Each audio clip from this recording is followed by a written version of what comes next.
If you attend to your diet, exercise, and practice healthy lifestyle behaviors, the odds are good that you will live longer than these averages, well into your 90s or even beyond. The endnotes in the bonus material for this audiobook include website addresses and other reference sources. I urge you to use them. They will, in many cases, lead you to the detailed information you need to address crucial questions about Medicare. For example, I say later in the book that you might need to get in touch with the contractors who administer Original Medicare. The bonus material includes information to locate the identities of these firms and how to contact them. Futurists say the first human to live to 150 years of age is already alive. It could be me. There are already days when I feel like 150. Maybe you do too.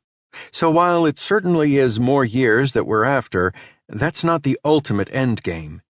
It's more healthy years, with a quality of life that is good enough to make our remaining time worthwhile. Ideally, we'd like to remain healthy and active until the very end, a phrase the experts call compressed morbidity. That would be more than fine with me. It's always about the money. The longer we live, the more likely we are to run up larger, not smaller, medical bills. Likewise, people who take better care of themselves spend more money on health care, not less. No wonder that opinion surveys regularly find that many people fear running out of money more than they do death itself. Ruinous health expenses are a major, if not the major, cause of personal bankruptcies in the United States. They can destroy the financial futures of entire families, not just the person incurring the expenses. Let me give you just one example of how this can happen, even for people who have Medicare. About 70% of all Medicare beneficiaries, more than 35 million people, use what is called Original Medicare. This includes Part A for hospital expenses and Part B for doctors, medical equipment, and outpatient medical costs. The other 30% get private Medicare Advantage plans. Original Medicare is also called Basic Medicare or Traditional Medicare.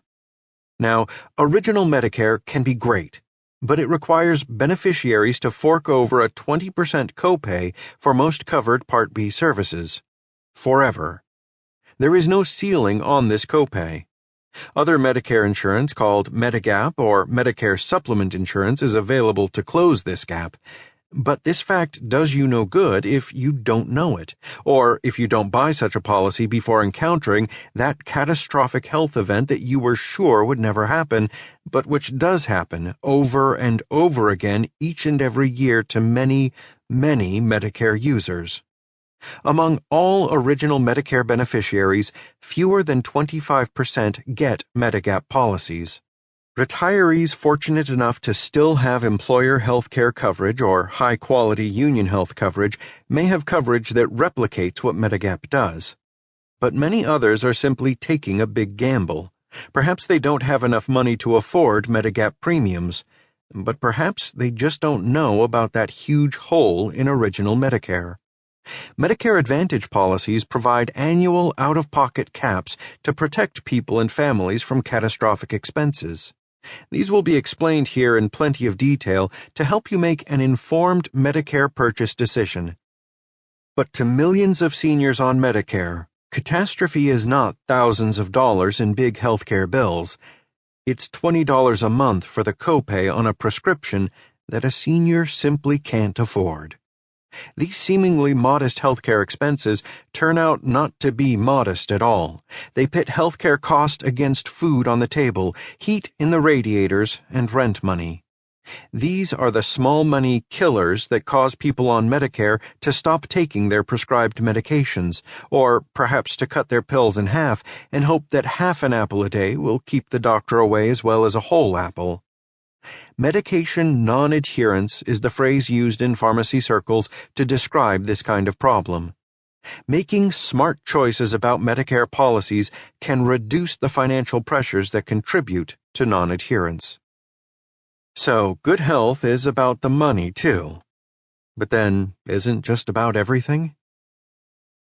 What we don't know about Medicare can cost us dearly. I've been writing